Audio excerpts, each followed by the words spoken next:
I'm already in receipt of the warrant of arrest issued against me by the 5th Division of the Sandigan Bayan. Nais ko lang pong bigyan din ang mga bagay na ito. I will remain firmly with the majority bloc under the leadership of Senate President Alan Peter Cayetano. Hindi ako matitinag sa anumang panggigipit, pananakot, political maneuvering para talikuran ang aking paninindigan. I will not yield to threats.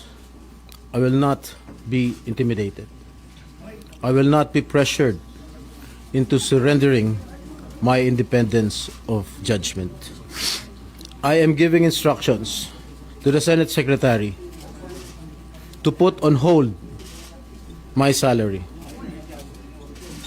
Personal kong pasya ito upang ipakita sa sambayan ng Pilipino na wala akong intensyon makinabang sa pondo ng bayan habang nililinis ko ang aking pangalan.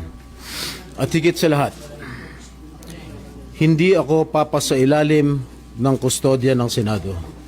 I will not seek Senate custody. Hindi ko gagamitin ang Senado bilang panangga laban sa mga aligasyon sa akin. Nakahanda akong ipagtanggol ang aking sarili sa hukuman at hindi ako magtatago sa likod ng institusyong ito upang umiwas sa proseso. Ipagtatanggol ko hanggang sa huli ang aking sarili para patunayan na walang batayan ang mga paratang sa akin. Kalokohan ang lahat na ito. Mismo ang Senate Legislative Budget Research and Monitoring Office o LBRMO ang nagsabi sa Ombudsman na wala silang anuman dokumento o record na nagpapakita na ako ay nagpasok ng anuman insertion sa 2025 national budget. Ang mahalagang impormasyon nito ay kinilala pa mismo ni dating Senate Blue Ribbon Chairman Senator Panfilo Lacson bilang isang makabuluhang ebidensya na sumasalungat sa mga aligasyong binabato laban sa akin.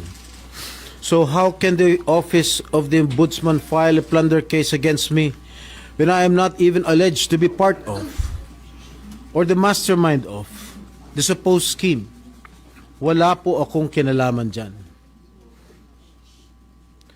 Ngayon ko lang po isa sa publiko ito.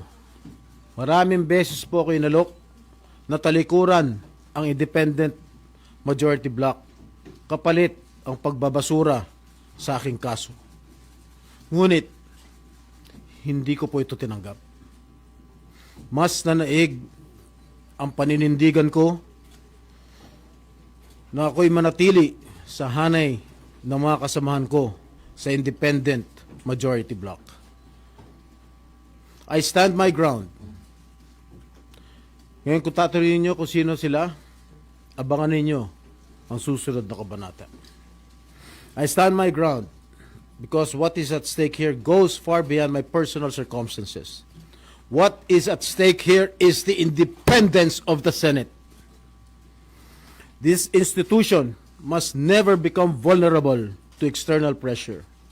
It must remain free from political coercion, free from undue influence, and free from any scheme designed to weaken its constitutional role as a co-equal and independent branch of government.